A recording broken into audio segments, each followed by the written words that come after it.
sepengetahuan Anda, bagaimana konsep desa Kalapatra pertama kali diciptakan? Kalau desa Kalapatra itu sebenarnya kan desa Kala dan Patra. Desa itu tempat, Kala itu waktu, Patra itu keadaan. Jadi semua setiap desa ya, masing desa jadi punya aturan masing-masing ya. Jadi kalau konsep itu tercipta mungkin saya belum tahu kapan ceritanya. Karena itu kan dari turun temurun ya. Masing-masing desa punya adat istiadat tersendiri. Kalau yang dimaksud desa Kalapatra, contoh, saya ambil contoh. Ada minuman dingin, ya kan? Ada minuman dingin. Kalau ini disajikan di tempat yang keadaan dingin ataupun waktunya malam hari, apakah cocok? Enggak. Tapi kalau disajikan pada saat kondisi seperti ini panas dan tempatnya atau waktunya siang hari, cocok kah? Itu yang maksud dengan desa Kalapatra. Ya, di desa Kalapatra itu desa di tempat, Kala itu waktu, Patra itu keadaan. Jadi semuanya biar menyesuaikan tempat, waktu, keadaan biar sesuai semua. Itu yang maksud dengan desa Kalapatra. Semua masing-masing desa di Bali semua punya adat atau keadaan tempat waktu ini yang sama. Ini aturan masing-masing jadinya. Jadi desa yang satu dia bisa menyesuaikan dengan desa yang lain. Tidak sama konsepnya. Itu maksud desa Kalapatra. Tapi kalau terciptanya itu kita belum bisa pastiin kapan terciptanya konsep desa Kalapatra. Untuk saat selanjutnya, apa tujuan dibuatnya konsep desa-desa Kalapatra? Ya itu seperti tadi, biar jadi saat masing-masing desa itu punya adat sendiri-sendiri, punya aturan sendiri-sendiri, punya sanksi sendiri-sendiri. Masing-masing desa punya aturan, punya adat masing-masing. Ya makanya dibentuklah namanya desa. Konsep itu yang dinamakan desa Kalapatra. Ya, konsep desa adat yang punya aturan sendiri, punya adatnya sendiri masing-masing, itu yang disebut dengan konsep desa Kalapatra. Untuk saat selanjutnya, nilai-nilai apa yang ditanamkan melalui konsep desa Kalapatra?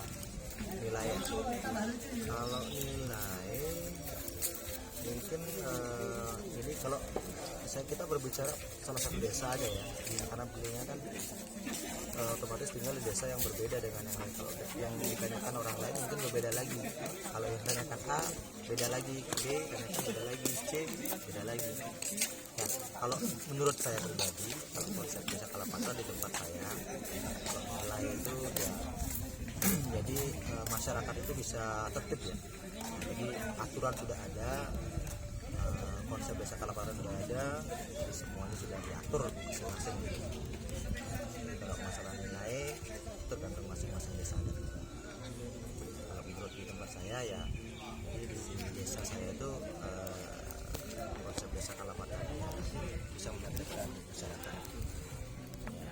Melalui konsep desa Kalapatra itu aturan semua menyesuaikan. Untuk soal selanjutnya, bagaimana konsep desa Kalapatra mempengaruhi kehidupan sehari-hari masyarakat Bali? Kalau konsep seperti saya bilang tadi ya, konsep desa Kalapatra ini kan turun temurun dari dulu ya.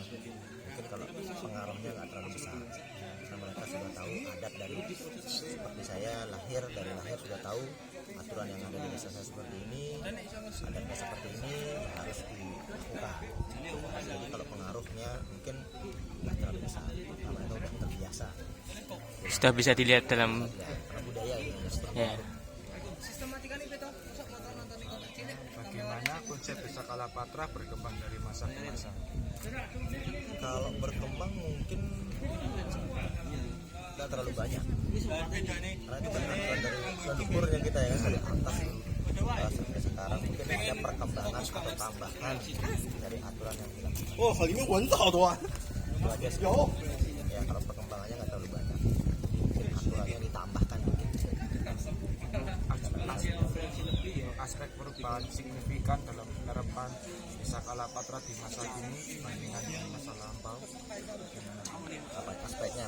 Aspek mungkin juga saya bilang tambahan, ada beberapa tambahan aspek dari segi apa aturannya ya. Kalau contoh ya, contoh saya kasih contoh aja, karena aturan tertulisnya mungkin kita nggak pernah tahu.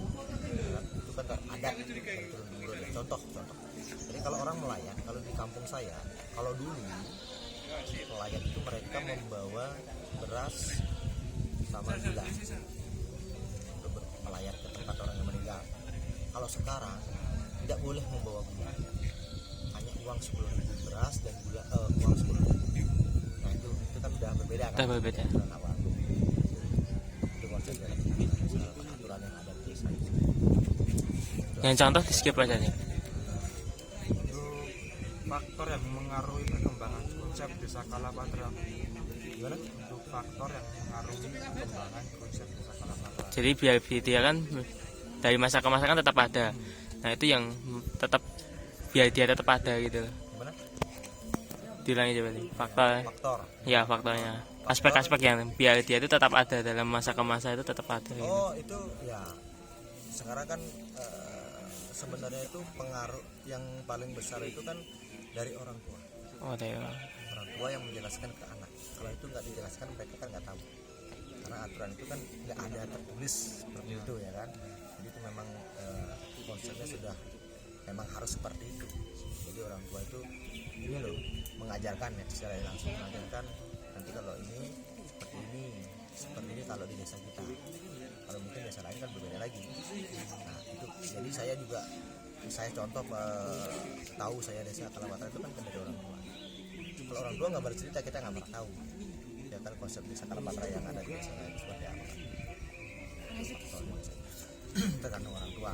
Kalau boleh tahu, kalau ceritain atau mengajarin kayak gitu tuh mulai dari umur berapa biasanya? Udah mengerti paling SMP. Oh SMP. Nah, diajarin lah. Jadi kalau kamu ada orang yang meninggal, kalaupun ada orang yang menikah, nah konsepnya di sini seperti ini, bawanya seperti ini, kamu harus seperti ini. Tapi kalau SD kan belum ya. Yo, SD. Konsepnya di SMP paling minim lah SMP. Tapi kalau paling bagusnya SMA. Mereka udah Mampu berpikir sendiri. secara dewasa masih bisa lah. Masih kita masih anak. Selanjutnya, apa potensi dan tantangan desa Kalapatra di masa depan? Kalau tantangan belum Belum ada. sampai ke sana sih ya, karena itu adat soalnya budaya perkembangannya pun kita nggak belum tahu. Tergantung nanti yang kita kan di Bali kan desa itu kan ada kepala desa, ada desa namanya. Itu adat ya. Pengaruh. Karena di sini kalau di Bali itu desa itu yang pengaruh sangat mempengaruhi lah adat. Makanya saya bilang desa masing-masing desa itu nggak sama. Kita nggak bisa punya aturan dari pemerintah gitu plek gitu seperti itu enggak. Itu yang membedakan. Makanya kita sebenarnya desa Kalapatra. Jadi kalaupun misalnya ada pembaharuan di ke depan itu kan tergantung dari orang yang ada di desa itu, desanya, kepala desa, staf-stafnya, bawah-bawahannya itu kan pasti ada pergantian kan. Nah, tergantung perkembangan apakah mereka mengikuti yang terdahulu atau menambahkan ataupun mengurangi. Kita belum tahu untuk kedepannya karena itu nggak ada aturan tertulis masyarakat. Itu ada persetujuan dari masyarakat, seluruh masyarakat. Selanjutnya yang terakhir Ya, bagaimana upaya masyarakat Hindu Bali untuk menjaga kebudayaan konsep desa Kalapatra pada era modern? Hindu Bali Menjaga kebudayaan ya. konsep desa Kalapatra pada era modern. Kalau menjaga bisa dibilang semuanya bisa menjaga ya kan? Cuman banyak sih pengaruh-pengaruh dari luar, budaya luar masuk ke Bali. Nah perkembangannya itu mungkin ya yang saya lihat itu mereka tambahkan, jadi digabungkan istilahnya ya kan, mungkin apa yang cocok misalnya ya di budaya luar masuk ya, apa yang mungkin positif ya, sisi positif dari budaya luar yang masuk ini itu bisa ditambahkan, digabungkan untuk dikembangkan itu ya. Kalaupun negatif jelas dibuang ya kan. Itu pun nggak harus keputusan sendiri, nanti dikumpulkan sama masyarakat semua di seluruh desa. Itu ada namanya kita istilahnya bahasa Indonesia itu rapak ya, kalau nggak disangkep ya. Dikumpulkan seluruh masyarakat. Nah ini ada pengendalian baru, ada aturan baru yang mungkin kita berlakukan di desa. Nah sebenarnya kalau perkembangan ke depan agak susah kita tahu. Masalahnya ini kan bukan aturan tertulis dari pemerintah. Perkembangan turun temurun itu sudah ada. sudah terbiasa budaya istilahnya ya kan. cukup Ya, ya. Makasih ya Bli. siap.